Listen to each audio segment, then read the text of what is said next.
Hello friends, welcome to is other once again. ఈరోజు మన వీడియోలో Hindu analysis 20 May 2021 important current affairs, UPSC point of important articles ఏమైనా discuss చేస్తాం. వీడియోలు వెళ్ళే ముందు please support channel, subscribe to channel, share our videos. ఇలా మరిన్ని తెలుగు వీడియోలు మీకోసం తీసుకొస్తాం. ఓకేనా? చూసినట్టు ఫస్ట్ ఇంపార్టెంట్ ఆర్టికల్ వచ్చేసి మనకు ఈ సోషల్ సెక్యూరిటీ కోడ్కి సంబంధించిన ఆర్టికల్ అనమాట. అసలు వాట్ ఈస్ సోషల్ సెక్యూరిటీ అని మనం ఆలోచించినట్టయితే, ఈ సోషల్ సెక్యూరిటీ అనేది నథింగ్ బట్ ఇది మనకు 2020లో ఈ బిల్ అనేది రావడం జరిగింది పార్లమెంట్లో. తర్వాత ఇప్పుడు ప్రెసెంట్ దీని గురించి ఎందుకు టాపిక్ రైజ్ అయిందంటే రీజన్ ఏమంటే, ఈ ఆర్టికల్లో మనకు ఈ రైట్ అనే వారు ఏం చేస్తున్నారంటే universalisation of the social security code, అంటే సోషల్ సెక్యూరిటీ కోడ్ని ప్రెసెంట్ కొన్ని సెక్టార్స్ మాత్రమే పరిమితమైంది, దీన్ని యూనివర్సలైజ్ చేయాలని చెప్పేసి మనకు ఈ ఆర్టికల్ ఆడడం జరుగుతుంది. మనం చూసినట్టయితే ఫస్ట్ ఈ సోషల్ సెక్యూరిటీ అంటే మీనింగ్ ఏమి, ఓకేనా? ఈ సోషల్ సెక్యూరిటీ కోడ్ యొక్క మెయిన్ ఉద్దేశం ఏమంటే, ఈ వర్కర్స్ ఎవరైతే ఉన్నారో ఈ వర్కర్స్కి ఏంటంటే మనకు ఈ ప్రావిడెంట్ ఫండ్స్ని, ఇన్సూరెన్స్ని, పెన్షన్స్ని, లేదా గ్రాట్యుటీ ఫండ్ని, లేదా మనకు మెటర్నిటీ బెనిఫిట్స్ ఉంటాయి కదా, ఇలాంటి బెనిఫిట్స్ ప్రొవైడ్ చేయడం ఏమంటారు, what we call it as social security. ఓకేనా? ఇలా వర్కర్స్కి ఎవరికైతే ఈ ఇన్సూరెన్స్, మన ప్రావిడెంట్ ఫండ్ లేదా గ్రాట్యుటీ ఫండ్ ఇలాంటి కొన్ని బెనిఫిట్స్ని తర్వాత కానీ ముందు కానీ ప్రొవైడ్ చేయడానికి కోసం మనం వచ్చే మెయిన్ యాక్ట్ ఏదంటే మనకి సోషల్ సెక్యూరిటీ యాక్ట్ అనమాట. ఇంతకుముందు బిఫోర్ మనకు ఈ యాక్ట్ రాకముందు మనకు డిఫరెంట్ 8 లాస్ డిఫరెంట్గా ఉన్నాయన్నమాట. లైక్ ఈ సోషల్ సెక్యూరిటీ కోడ్స్ అనేవి, లైక్ మనకు ఇన్సూరెన్స్ లాస్ అని చెప్పేసి, పెన్షన్ లాస్ అని చెప్పేసి, ఇలా డిఫరెంట్ లాస్ అనేది ఉండడం జరిగింది. ప్రజెంట్ 8 లాస్ మెచ్ చేసి ప్రజెంట్ ఒకలాగా మార్చేస్తారు. అదే సోషల్ సెక్యూరిటీ కోడ్ 2020. ఓకేనా? ఇది మనకి మీనింగ్ అనమాట సోషల్ సెక్యూరిటీ కోడ్కి. ప్రజెంట్ ఇక్కడ ఏమడుతున్నాయంటే ఆర్టికల్ ఆథర్ అడిగే వాళ్ళు ఏంటంటే, ఇక్కడ యూనివర్సలైజేషన్ ఆఫ్ సోషల్ సెక్యూరిటీ అంటే ఇక్కడ మనకి ఏమవుతుందంటే ఈ సోషల్ సెక్యూరిటీ కోడ్ని యూనివర్సలైజ్ చేయాలి. What is the need for the universalisation అంటే మనకి నీడ్ ఏమంటే, ఇక్కడ మనకు యాక్చువల్గా ఈ సోషల్ సెక్యూరిటీ కోడ్ అనేది మనకు ఓన్లీ ఆర్గనైజ్ సెక్టర్ వాళ్ళకి మాత్రమే. చూడండి, ఇక్కడ ఆర్గనైజ్ సెక్టర్ వాళ్ళకి మాత్రమే మనకు ఈ కోడ్ అనేది అప్లై అవుతుంది. బట్ ఇన్ఫార్మల్ వర్కర్స్కి, అంటే అనార్గనైజ్ సెక్టర్లో ఉండే వాళ్ళకి, అంటే ఎవరైతే ఆర్గనైజర్ కాకుండా అన్ఆర్గనైజ్డ్లో వర్క్ చేస్తుంటారో వాళ్ళకి అనేది ఈ అలా అనేది అప్లై కాదనమాట. బట్ ఇండియాలో అన్ఫార్చునేట్లీ మనకు 91% ఆఫ్ ది వర్కర్స్ అనేవాళ్ళు, వర్క్ ఫోర్స్ అనేవాళ్ళు ఎక్కడ ఉన్నారంటే మనకు అన్ఆర్గనైజ్ సెక్టార్లో ఉన్నారు. ఓకేనా? 91% అంటే మోర్ దెన్ 90% వర్కర్స్ అనేవాళ్ళు ఈ అన్ఆర్గనైజ్ సెక్టార్లో ఉన్నారు. అన్ఆర్గనైజ్ సెక్టర్ అంటే నథింగ్ బట్ ఏంటంటే గవర్నమెంట్ రికగ్నిషన్ లేకుండా, ఓకే, వాళ్ళు ఇష్ట ప్రకారంగా స్మాల్ చిన్న చిన్న అంగట్లో కానీ, లేదంటే మనకు రికగ్నిషన్ లేకుండా ఉండే వర్క్ ప్లేస్లో వర్క్ చేస్తుంటే అలాంటి వర్కర్స్ ఏమంటారంటే అన్ఆర్గనైజ్ వర్కర్స్, లైక్ లేబర్స్ కానీ, డైలీ వేజెస్ కానీ, వీళ్ళందరూ ఎవరంటే అన్ఆర్గనైజ్ సెక్టర్ కిందకి వస్తారనమాట. ఓకేనా? ఇలాంటి వాళ్ళకి ఏం చేయాలంటే మనకు ఈ యొక్క సెక్టార్లో అంటే ఈ కోడ్లో మనకు హక్కు కల్పించాలి. దానివల్ల ఏమవుతుందంటే మన ఈ ఎకానమీ కొద్దిగా డెవలప్ అవుతుంది. అలాగే పీపుల్ ఒక లైఫ్ ఆఫ్ స్టాండర్డ్స్ అనేది కొద్దిగా రైజ్ అవుతుందని చెప్పేసి మనకు ఈ ఆర్టికల్లో మనకు ఆధార్ చెప్పడం జరుగుతుంది అనమాట. ఓకేనా? అట్ ద సేమ్ టైం ఇంకోటి ఏమంటే, ఇంకొక న్యూస్ ఏమంటే, ఇక్కడ మనకు ఈ ప్రజెంట్ 10 to 20 years తర్వాత ఏమవుతుందంటే ఈ ఏజింగ్ గ్యాప్ అనేది రావడం జరుగుతుంది. Okay, age gap. ఎందుకు ఏజ్ గ్యాప్ వస్తుందంటే, ప్రజెంట్ ఈ పాపులేషన్ డివిడెండ్ ఎలా ఉందంటే మనకు కొద్దిగా స్లో డౌన్ అయింది.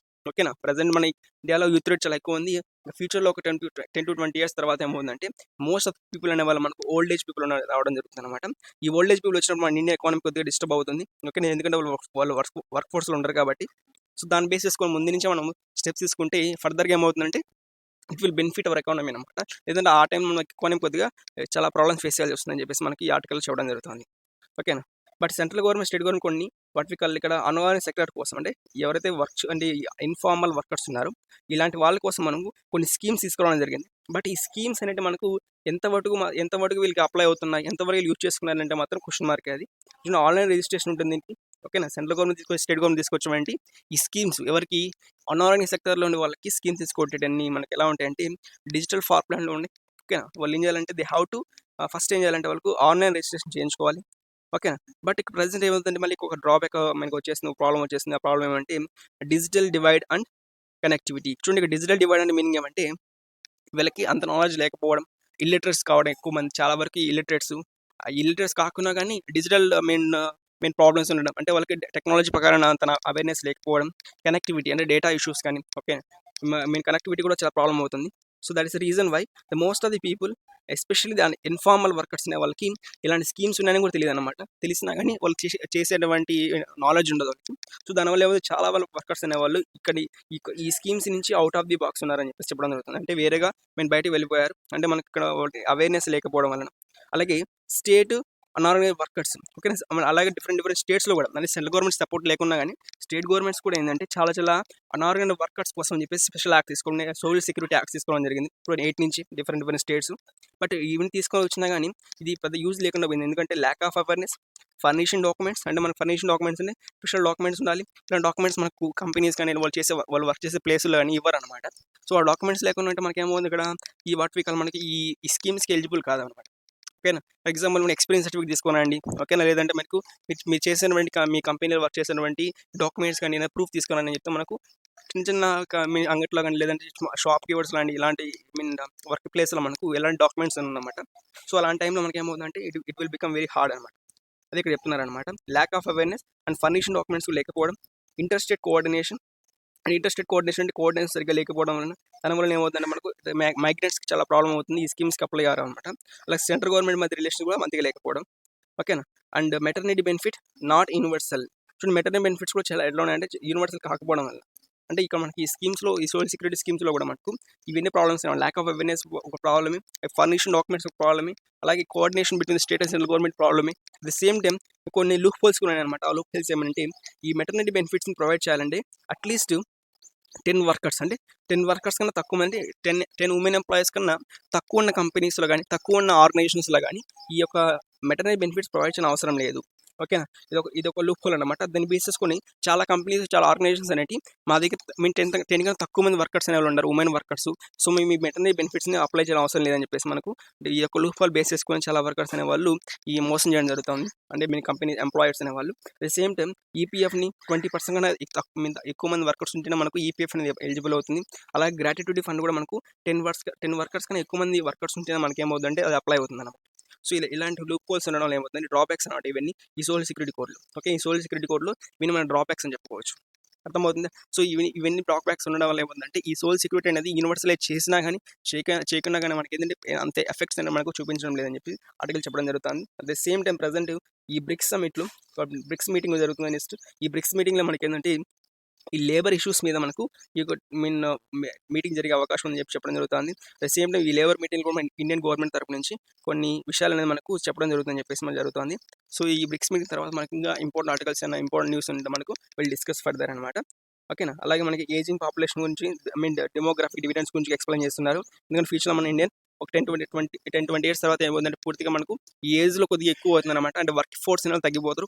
ఓల్డ్ ఏజ్ పీపుల్ ఎక్కువైపోతారు. ఒక ప్రెజెంట్ ఇప్పటి నుంచి మనము ఈ ఓల్డ్ ఏజ్ పీపుల్ కోసం అంటే పెన్షన్స్ కానీ, ఇన్సూరెన్స్ కానీ, గ్రాట్యుటీ ఫండ్ ఇలాంటి కొద్దిగా మన బెనిఫిట్స్ తీసుకోవచ్చినట్టయితే వాళ్ళు ఫర్దర్‌గా వాళ్ళ ఎకానమీ కొద్దిగా డెవలప్ అవుతుంది.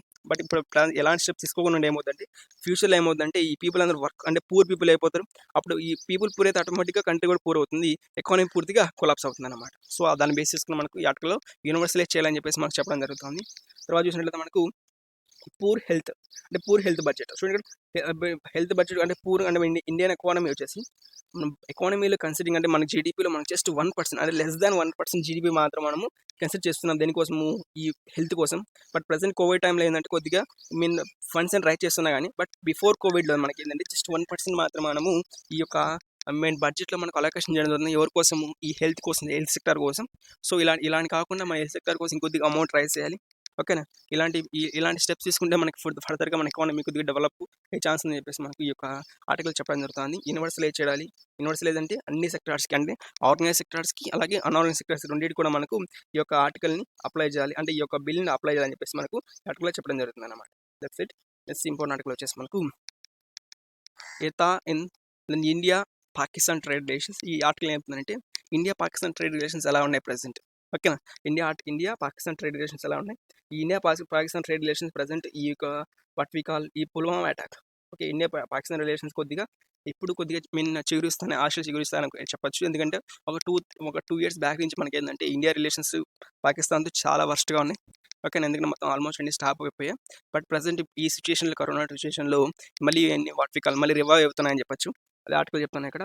బిఫోర్ మనకు ఈ పుల్వామా అటాక్ ఎప్పుడైతే జరిగిందో ఓకేనా. ఈ పుల్వామా అటాక్ తర్వాత ఇండియా వచ్చేసి పూర్తిగా విత్‌డ్రా చేసిందన్నమాట.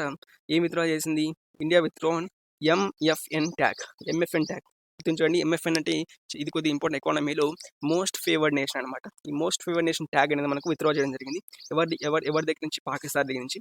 ఓకే. ఈ ఎంఎఫ్ఎన్ ట్యాగ్ అంటే మీనింగ్ ఏమంటే కంట్రీ మధ్య ట్రేడ్ జరుగుతుంది కదా, అంటే బయింగ్ అండ్ సెల్లింగ్. ఈ బయింగ్ అండ్ సెల్లింగ్లో ఒక country most favoured nation country అంటే వాళ్ళకి కొద్ది కన్సెషన్స్ ఉన్నాయి అన్నమాట, డిస్కౌంట్స్ ఉంటాయి.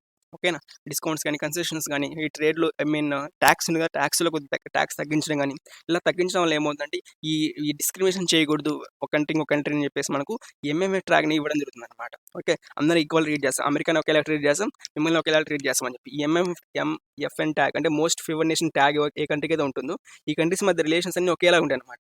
లైక్ మన ఇండియా కొన్ని కంట్రీస్ ఎంఎంఎఫ్ ట్యాగ్ ఇచ్చింది అనుకోండి, అమెరికాకి, పాకిస్తాన్కి, జపాన్కి, ఈ 3 కంట్రీస్ని కూడా ఒకేలా చూస్తుంది. ఓకేనా, అమెరికాకి ఎక్కువ ట్యాక్స్ వేసి ఇండియాకి తక్కువ, పాకిస్తాన్ తక్కువ ట్యాక్స్ వేసి అలా ఏం చేయదన్నమాట. ఎంఎంఎఫ్ ట్యాగ్ ఉన్న కంట్రీస్ అన్నిటికీ రిలేషన్స్ ఒకేలాగా ఉంటాయి. ఈ డిస్క్రిమినేషన్ తగ్గించడం కోసం ఈ ఎంఎంఎఫ్ ట్యాగ్ తీసుకురావడం జరిగింది WTO అంటే వరల్డ్ ట్రేడ్ ఆర్గనైజేషన్ వాళ్ళు ఈ సిస్టమ్ని తీసుకురావడం జరిగింది అనమాట. ప్రజెంట్ ఏంటంటే దాన్ని విత్డ్రా చేయడం జరిగింది India. But at same time మనకు గుర్తుపెట్టుకోవాల్సిందంటే ఇంతవరకు మన ఇండియాకి ఈ ఎంఎంఎఫ్ ట్యాగ్ని మన పాకిస్తాన్ ఇవ్వలేదన్నమాట. Okay, most favour nation tag అనేది మనకు ఈ పాకిస్తాన్ వచ్చేసి మనకి ఇండియాకి ఇంతవరకు ఒకసారి కూడా ఇవ్వలేదు, ఇది గుర్తించాలి మనం. అలాగే అట్ సేమ్ టైం మన హైక్ ద కస్టమ్స్ డ్యూటీస్. మన ప్రజెంట్ ఈ పుల్వామా అటాక్ తర్వాత ఏం చేస్తారంటే మనకు హైక్ చేసాం, అంటే కస్టమ్స్ డ్యూటీస్ని అప్రాక్సిమేట్గా 200%. ఓకేనా, 200% మనం ఏం చేశారంటే మన ఇండియన్ గవర్నమెంట్ వాళ్ళు హైక్ చేశారు, అంటే ఇంక్రీజ్ చేశాడు. సో అంటే పుల్వామా అటాక్ తర్వాత ఏమి యాక్షన్ జరిగే రియాక్షన్ అంటే మనకు withdraw of MFN, at the same time hike of the customs duty to 200%. ఓకేనా, అట్ ది సేమ్ టైం మన రిటర్న్లో ఏంటంటే ఆర్టికల్ 370 మనం ఎప్పుడైతే రివోక్ చేసాము, జమ్మూ కాశ్మీర్ స్పెషల్ స్టేట్స్ ఇచ్చేసాము, అప్పుడు Pakistan also suspended the trade, అంటే పూర్తిగా 100% ట్రేడ్ని సస్పెండ్ చేయడం జరిగింది. ఓకేనా, పాకిస్తాన్ పూర్తిగా ఇండియన్ ట్రేడ్ని సస్పెండ్ చేసింది, అంటే ఇండియాతో ట్రేడ్ చేయకూడదు ఇంకా అని చెప్పేసి పూర్తిగా సస్పెండ్ చేయడం జరిగింది. ఓకేనా, ఇది రెండు కూడా, అంటే ఫస్ట్ ఒకటి పుల్వామా అటాక్ వలన మన ఇండియా వచ్చేసి పాకిస్తాన్ మీద రిస్ట్రిక్షన్ చేసింది, అలాగే ఆర్టికల్ 370 రివోకేషన్ వలన పాకిస్తాన్ వచ్చి మన ఇండియా మీద పూర్తిగా సస్పెండ్ చేయడం జరిగిందనమాట. ఓకే, 2 ఇష్యూస్ జరిగిన వాళ్ళ తర్వాత రీసెంట్ డిసిషన్ టు ఇంపోర్ట్స్, చూడండి అంటే ఇంపోర్ట్స్ మీద క్యాన్సిల్ చేయాలని చెప్పేసి మనకు వాట్ వి కాల్ మన గవర్నమెంట్ వాళ్ళు డిసైడ్ చేశారు, క్యాన్సిల్డ్. ఓకేనా, రీసెంట్ డిసిషన్ టు ఇంపోర్ట్. ఓకేనా, రీసెంట్ డిసిషన్ టు ఇంపోర్ట్ అనేది మన ప్రెసెంట్ ఈ డిసిషన్ ఏమంటే మనకు ఈ పాకిస్తాన్ గవర్నమెంట్ డిసిషన్ అనమాట. అండ్ యాక్చువల్గా ఇది పాకిస్తాన్ ఎకానమీ మెయిన్ సర్వర్స్ ఉంటారు కదా, అలా ఏం సారంటే మనం you have to import some goods, some essential goods like sugar, ఓకేనా, కాటన్, లేదంటే ఇలాంటి కొన్ని ఎసెన్షియల్ గూడ్స్ అంటే మనము we have to import from the India అని చెప్పేసి మనకు డిసిషన్ ఇవ్వడం జరిగింది. ఏమైనా ఇంపోర్ట్ చేసుకోవాలి మనం పాకిస్తాన్లోకి అని చెప్పేసి. But Pakistan government cancel the initiation అనమాట. ఎందుకు క్యాన్సిల్ చేశారని మనకు ఆల్రెడీ మనకి ప్రాబ్లమ్స్ ఉండడం వల్ల ఏంటంటే ఈ what we call trade suspension ఉంది వల్ల, ఈ ట్రేడ్ సస్పెన్షన్ ఉన్నంత వరకు మనం ఏం ట్రేడ్ చేయకూడదు ఇండియాతో అని చెప్పేసి వాళ్ళు పూర్తిగా చెప్పడం జరిగింది. సో ఈ డిసిషన్ అనేది క్యాన్సిల్ అయ్యడం జరిగింది. తర్వాత ప్రజెంట్ మళ్ళీ రివైవింగ్ ట్రేడ్ డయల్ మళ్ళీ జరుగుతున్నాయని చెప్పి మన వార్తలు వస్తున్నాయి. అంటే reviving trade and nothing but మళ్ళీ ఒక డైలాగ్స్ అనేది మళ్ళీ జరుగుతున్నాయి, అంటే గవర్నమెంట్ మధ్య అలాగే ఎకానమిస్ట్ మధ్య అని చెప్పేసి. అలాగే మనకు ట్రేడ్ క్రాప్స్ రివర్స్డ్, అంటే మనకు చూసినట్టయితే మనకు టోటల్గా మన ట్రేడ్ క్రాప్స్ అని పూర్తిగా రివర్స్ అయ్యాయి.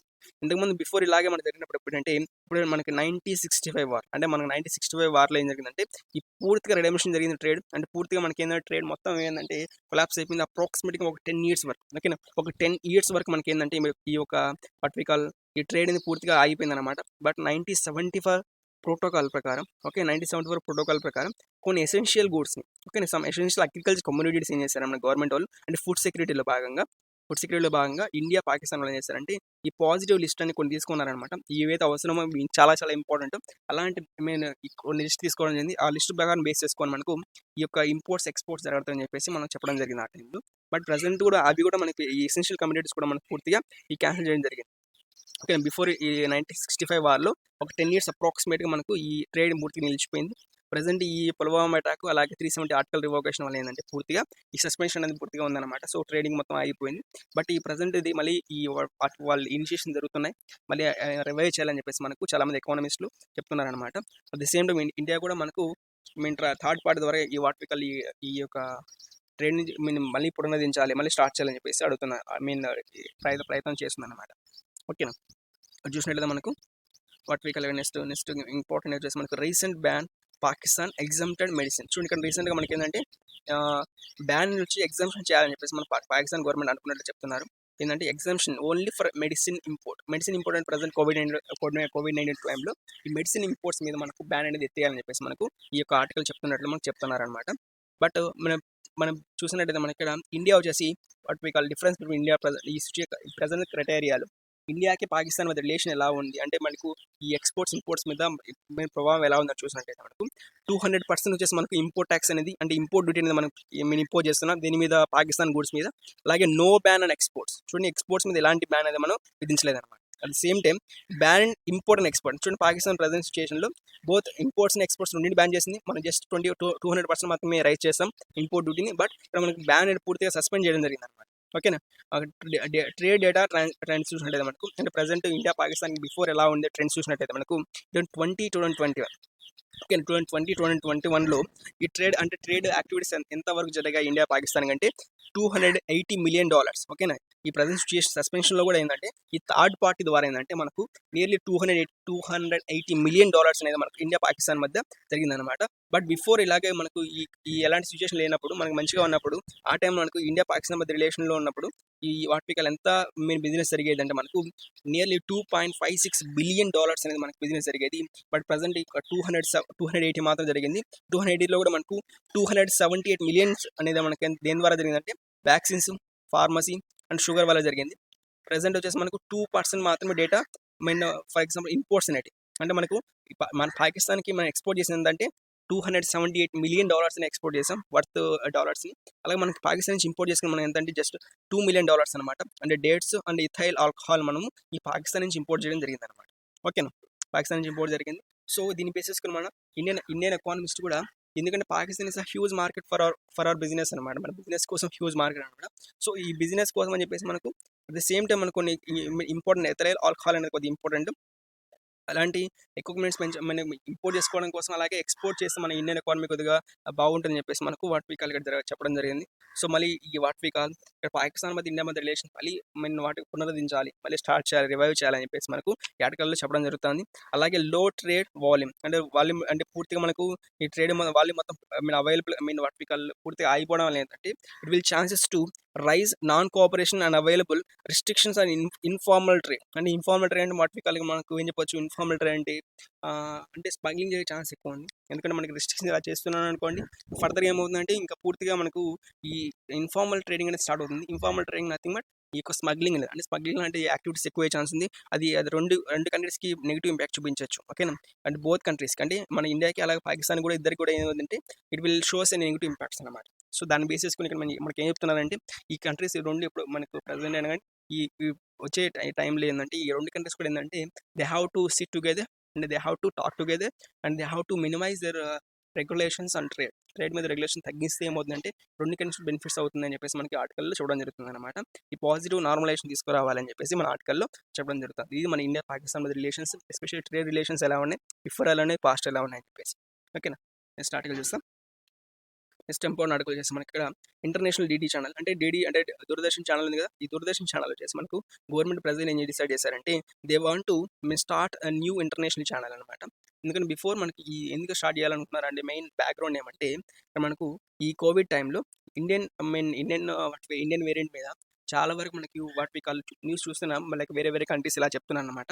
అంటే ఎంతమంది చనిపోతున్నారు, చాలా డేంజర్గా ఉంది, సివియర్గా ఉంది అని చెప్పేసి కొన్ని అపోహలని క్రియేట్ చేస్తున్నారు ఫారెన్ ఛానల్స్ అనేవి అంటే ఫారెన్ లైక్ చైనా ఛానల్ కానీ లేదా అమెరికన్ ఛానల్స్ అనేవి. సో ఇవన్నీ పూర్తిగా మనకు నిర్మూలించాలంటే మనకు సపరేట్గా ఒక ఛానల్ ఉండాలి, ఒక ఇంటర్నేషనల్ ఛానల్ ఉండాలి. బట్ ఇంతవరకు మనకు ఇంటర్నేషనల్ ఛానల్ అనేది పూర్తిగా లేదనమాట. డీడీ ఇంటర్నేషనల్ ఇంతకుముందు ఉన్నా కానీ బట్ అది కొద్దిగా మాత్రమే ఉందన్నమాట. అంటే కొన్ని ఏరియాస్ మాత్రం పరిమితంగా ఉండేది. అంటే మనకు వేరే ఛానల్స్తో మనకు లింక్ అయ్యి కొన్ని కంట్రీస్ మాత్రం మనకు అవుట్ రీచ్ ఉండేది అనమాట. చాలా సింపుల్గా అవుట్ రీచ్ ఉండేది. బట్ ప్రజెంట్ పూర్తి ఫుల్ ఫ్లెడ్జ్డ్గా ఒక ఇంటర్నేషనల్ ఛానల్ తీసుకురావాలి. అలాగే మనకి ఏం చేస్తుందంటే to build a global presence అంటే మన ఇండియన్ ఎకానమీ, ఇండియన్ స్టోరీని పూర్తిగా ప్రజలకి ప్రపంచానికి అందజేయాలి. లైక్ బీబీసీ ఎలాగైతే మనకు బ్రిటిష్ వాళ్ళకు ఉందో అలాగే బీబీసీ లాగా మనకు what we call DD national కూడా డీడీ నేషనల్ ఛానల్ ఇంటర్నేషనల్ అనేది కూడా మనకు వర్క్ అవుతుంది. మన ఇండియాని ఏమనుకుంటుంది, ఇండియాలో ఏం జరుగుతుంది ఒక క్లియర్గా మనకు ఒక అవేర్నెస్ రిఫ్లెక్షన్ అనేది మనం క్రియేట్ చేయొచ్చు. ఏదైనా మనకు వన్ సైడ్ అయిపోతుంది మీడియా అనేది. ఇక్కడ ప్రజెంట్ ఎలా ఉందంటే వన్ సైడ్గా ఉంది. అంటే వాళ్ళు ఏం చెప్తే వాళ్ళ ఇష్టం వచ్చింది అలా చేస్తున్నారు. సో అలా కాకుండా మనం ఒక ఎక్స్పోర్ట్ చేస్తారనుకోండి, మనం ఎక్స్పోర్ట్ చేస్తే it will make them to realise అనమాట. వాళ్ళు ఏం చెప్తున్నారు, మన ఇక్కడ ఏం జరుగుతుందని మనకు అర్థమయ్యడం కోసం ఒక ప్రెజెన్స్, గ్లోబల్ ప్రెజెన్స్ కోసం ఏంటంటే మనకి ఇక్కడ ప్రజెంట్ ఈ యొక్క న్యూ ఛానల్ తీసుకురావడానికి ట్రై చేస్తున్న గవర్నమెంట్ ఆఫ్ ఇండియా వాళ్ళు. ఓకేనా. గవర్నమెంట్ ఆఫ్ ఇండియా వాళ్ళు ఈ యొక్క ప్రసార భారతి ద్వారా ఏంటంటే ఇంటర్నేషనల్ ఛానల్ని లైవ్ టెలికాస్ట్ తీసుకురావడం జరుగుతుంది. ఇందుకోసం to presence our what is happening అంటే మన ఇండియాలో ఏం జరుగుతుంది చెప్పడం కోసం అని చెప్పేసి ఈ న్యూ ఛానల్ తీసుకురావడం జరుగుతుందని చెప్పి చెప్తున్నారు. ఓకేనా. నెక్స్ట్ ఇంపార్టెంట్ వచ్చేసి మనకు centre rises the subsidy on DAP. ఓకేనా. డిఏపి మీద అంటే మనకు వాట్ వీ కాల్ ఇది ఒక కెమికల్ అనమాట, కెమికల్ ఫెర్టిలైజర్. డిఏపి అంటే మీనింగ్ ఏంటంటే డై అమోనియా ఫాస్ఫేట్. ఓకేనా. డై అమోనియా ఫాస్ఫేట్ వచ్చేసి మనకు ఇది కెమికల్ నేమ్ అనమాట. ఓకే. ఈ డై అమోనియా ఫాస్ఫేట్ ఎందుకు యూజ్ చేస్తారు? ఇదొక ఫెర్టిలైజర్స్.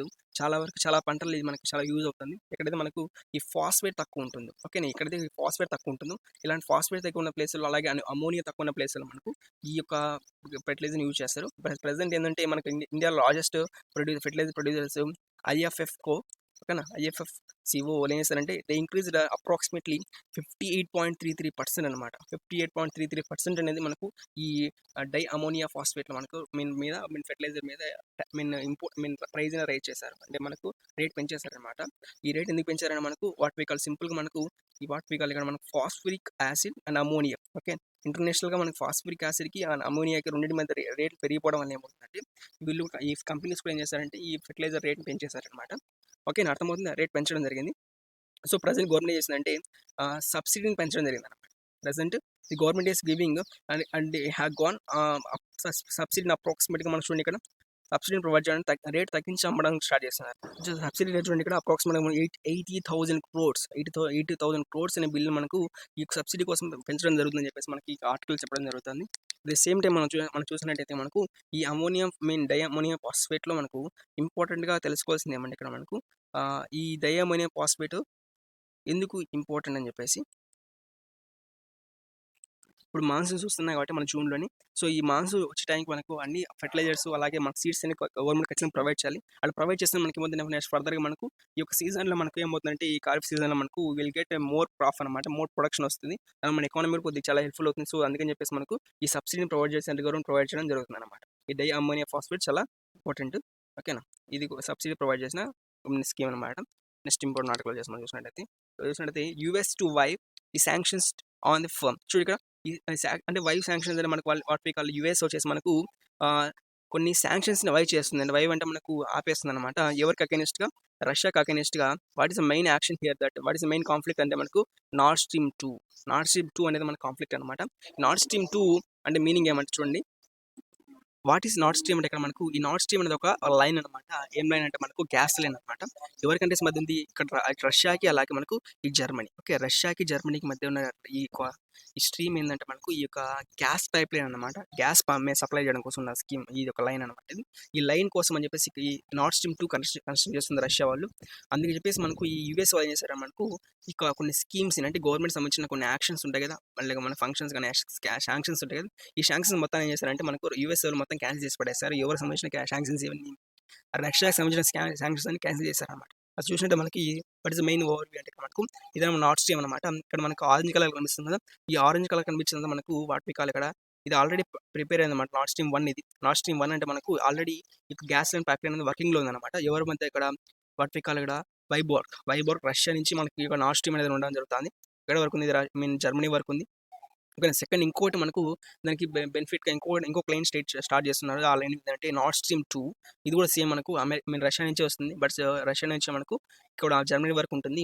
ఈ సెకండ్ పైప్ లైన్ ఇది మనకు చాలా కంట్రీస్ని అపోజ్ చేసిన ఎస్పెషల్లీ సెంట్రల్ ఏషియా ఉంది కదా, ఈ సెంట్రల్ యూరోప్ ఉంది కదా, సెంట్రల్ యూరోప్ కంట్రీస్ కూడా మనకి చాలా వరకు అనేటి ఈ యొక్క గ్యాస్ పైప్ లైన్ని స్టాప్ చేయాలని చెప్పి అడుగుతున్నారు. అడిగి రష్యాలో కూడా కొన్ని కంట్రీస్ కూడా మనకు సెంట్రల్ ఏషియా కంట్రీస్ కూడా కొన్ని యుక్రెయిన్ కావచ్చు ఇలాంటి కంట్రీస్లో కూడా మనకి ఏమవుతుంది కొన్ని కంట్రీస్ అనేటి ఈ యొక్క గ్యాస్ పైప్ లైనింగ్ మొత్తం పూర్తిగా ఆపించాలని చెప్పేసి మనకు కంట్రీస్ని ప్రెజర్ చేయడం జరుగుతుంది. ఎందుకోసం అంటే ఈ డిప్లొమసీ దెబ్బతిందని చెప్పేసి. At the same time already ఈ యూఎస్ఏ ఇంటర్వెన్షన్ కారణం ఏంటంటే USA trying to supply the గ్యాస్ని పంపించాలనుకున్నారు. ఎక్కడికి పంపించాలనుకున్నారు? స్వీడన్కి. Okay. They are trying to what we call supply gas to the Sweden and America నుంచి స్వీడన్ వరకు గ్యాస్ సప్లైని పెంచాలని చెప్పేసి అనుకుంటున్నారు. బట్ ఇక్కడ ప్రజెంట్ ఈ పైప్ లైన్ వల్ల ఏమవుతుందంటే it will benefit the Sweden also. That is the reason why అది అమెరికా ఇస్ ఎంటరింగ్. అంటే అందుకే అమెరికా ఎంటర్ అవుతుంది. ఎందుకు ఎంటర్ అవుతుందంటే వాళ్ళకి బెనిఫిట్స్ ఇక్కడ ఉన్నాయి. సో బెనిఫిట్స్ అనేవి రష్యా లాగేసుకుంటారని చెప్పేసి మనకు ఆ ఉద్దేశంతో స్ట్రీమ్ కానీ నార్డ్ స్ట్రీమ్ 2 ఎందుకు కన్స్ట్రక్ట్ చేస్తున్నారు? ఇది కన్స్ట్రక్షన్ చేస్తే మేము మీకు ఎలాంటి బెనిఫిట్స్ ఇవ్వము, ఎలాంటి శాంక్షన్స్ అనేది ఇవ్వము అని చెప్పేసి ఈ గవర్నమెంట్ వాళ్ళు వచ్చి క్లియర్గా చెప్పడం జరిగింది అమెరికన్ గవర్నమెంట్ రష్యా మీద. ఓకేనా. అది ఈ ఆర్టికల్ గురించి. అలాగే నెక్స్ట్ ఆర్టికల్ చూసినట్లయితే మనకు Putin and Jinping president of Russia and president of China ఇద్దరు వచ్చేసి మనకు ఒక న్యూ లాంచ్ తీసుకొచ్చారన్నమాట. ఈ launch of work on nuclear power plants in China. చైనాలో న్యూక్లియర్ పవర్ ప్లాంట్స్ మీద వర్క్ చేయడం కోసం అని చెప్పేసి ఎస్పెషల్లీ రెండు అంటే తైవాన్, ఓకేనా, తైవాన్ వచ్చేసి అలాగే జుడోబా. తైవాన్ అండ్ జుడోబా రెండు ఏంటంటే రెండు కొత్త పవర్ ప్లాంట్స్ అనమాట. ఎవరి హెల్ప్తో చైనా నిర్మిస్తుందంటే రష్యా హెల్ప్తో చైనా వాళ్ళు కొత్తగా ఈ పవర్ ప్లాంట్స్ని స్టార్ట్ చేయడం జరుగుతుంది అనమాట. ఇది చాలా ఇంపార్టెంట్ ప్రజెంట్ అయింది. ఎందుకు క్రియేట్ చేస్తున్నారంటే మనకు ఆల్రెడీ మనకు తెలిసింది ఈ చైనాకి రష్యాకి చాలా మంచి రిలేషన్స్ ఉంటాయి. ఇది ఆపోజిట్ ఎవరికి ఆపోజిట్గా to opposite to the America అనమాట. రష్యా చైనా ఇద్దరికి అమెరికా ఆపోజిట్గా ఈ స్ట్రెంగ్తన్ చేయడం కోసం అంటే ఆర్మీని స్ట్రెంగ్ చేయడం కోసం చెప్పేసి ఈ న్యూక్లియర్ పవర్ ప్లాంట్స్ అని పవర్ ప్లాంట్స్ అని చెప్తున్నారు. బట్ న్యూక్లియర్ పవర్ ప్లాంట్స్ అని నథింగ్ బట్ మనకు వెపన్స్ కూడా తయారు చేసే ఛాన్స్ ఉందన్నమాట. సో కూడా మనకు ఈ ప్రాబ్లం ఏమైనా ఉందని చెప్పేసి ఆర్టికల్ చెప్పడం జరుగుతుంది. చూసినట్టయితే మనకి ఎక్కడంటే ఆ ప్లేస్ ఎగ్జాక్ట్ పొజిషన్ అంటే మనకు చూడండి ఇక్కడ తైవాన్ చూడండి ఇక్కడ తైవాన్ అంటే ఇక్కడ మనకు కోస్ట్ దగ్గర అనమాట. ఇక్కడ ఈ కోస్ట్ దగ్గర ఉందన్నమాట తైవాన్. ఓకే, అలాగే మనకి ఇంకోటి వచ్చేసి మనకి ఈ సైడ్ ఉందన్నమాట. ఇక్కడ చూస్తుందా జూడోబు అండ్ తైవాన్ ఈ రెండు ప్లేస్లో మనకు ఈ కొత్త న్యూక్లియర్ పవర్ ప్లాంట్ అనేది క్రియేట్ చేయడం జరుగుతుంది. సేమ్ ప్రెసెంట్ ఈ కౌంటర్ పార్ట్గా చూడండి ఇక్కడ కౌంటర్ పార్ట్గా మనకు ఈ China protects the US navy. ఓకేనా, యుఎస్ నేవీ వాళ్ళు ఎంటర్ అయ్యారు ఎక్కడికి పాసెస్ వేర్ తైవాన్ స్ట్రైట్. చూసినట్లయితే తైవాన్ స్ట్రైట్ ఇక్కడ తైవాన్ స్ట్రైట్ ఉంది కదా, తైవాన్ స్ట్రైట్ అని నథింగ్ బట్ ఇక్కడ మనం చూసినట్లయితే ఇక్కడ ఈ చైనాకి ఈ తైవాన్ మధ్యలో ప్లేస్ ఉంది. ఈ ప్లేస్ నుంచి మనకు ఎవరు వెళ్ళారంటే మనకు వాట్ వి కాల్ ఈ యొక్క అమెరికన్ షిప్ అనేది. ఓకేనా, అమెరికన్ షిప్ అనేది వెళ్ళడం జరిగింది. అమెరికన్ షిప్ ఏదైనా మనకు fleet 7. Okay, navy 7th fleet వచ్చేసి మనకు ఈ యొక్క which is guided with missile. Okay, missile USS cruiser వైబర్తో అంటే మోస్ట్ అడ్వాన్స్డ్ మిసైల్స్తో ఉన్నటువంటి ఈ షిప్ అనేది ఈ నావీ షిప్ అనేది మనకు ఈ యొక్క తైవాన్ స్ట్రైట్ నుంచి పాస్ అయింది.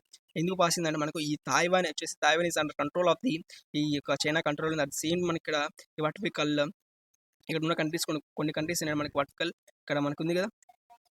ఈ కంట్రీ వచ్చేసి మనకు ఈ టిబెట్ ఉంది కదా, ఈ టిబెట్ కంట్రీస్కి ఇలాగే ఈ తైవాన్ కంట్రీకి రెండింటికి అమెరికా సపోర్ట్ చేసినట్లుగా మనకి ఇక్కడ ఏం జరుగుతుందంటే ఈ ఫ్లీట్ అని రావడం జరిగింది. ఇలా ఫ్లీట్ ఈ తైవాన్ స్ట్రైట్ నుంచి ఈ స్ట్రైట్ నుంచి ఇలా పాస్ కావడం వల్ల ఏమవుతుందంటే will give a strength to the Taiwan and the other అనే opposite countries to the China opposite కంట్రీస్కి ఈ యొక్క సంకేతం పాస్ చేసింది అనమాట. దానివల్ల ఏమవుతుందంటే ప్రజెంట్ ఈ యొక్క చైనా అనేది దీనికి ఒప్పుకోవడం లేదనమాట. ఎందుకు ఇలా వచ్చారని మీరే చెప్పేసి. సో అందుకని చెప్పేసి ఇక్కడ మనం చెప్తున్నారనమాట. ఈ యొక్క జింపింగ్ వచ్చేసి మనకు ప్రజెంట్ ఈ న్యూక్లియర్ అటాక్ ఈ వాటి న్యూక్లియర్ ప్లాంట్ని ఎస్టాబ్లిష్ చేశారు కదా, దీనికి కౌంటర్ అటాక్ లా అనుకోవచ్చు దాన్ని. అంటే మన జస్ట్ ఒక పాస్ అనేది రావడం జరిగింది. మన యుఎస్ఏ నావీ వల్ల 7th ఫ్లీట్ నుంచి మన ఎయిర్ షిప్ వాటికి నావీ షిప్ అనమాట. ఇది రావడం జరిగింది అనమాట. దీని బేసిస్ మనకు ప్రెసెంట్ ఆర్టికల్లో చెప్పడం జరిగింది అనమాట. ఓకేనా, these are today's important articles అనమాట. టుమారో ఇంకా ఆర్టికల్స్ మళ్ళీ ఇంకోటి తీసుకొని వస్తాం. Okay, thanks for watching. Subscribe to the channel.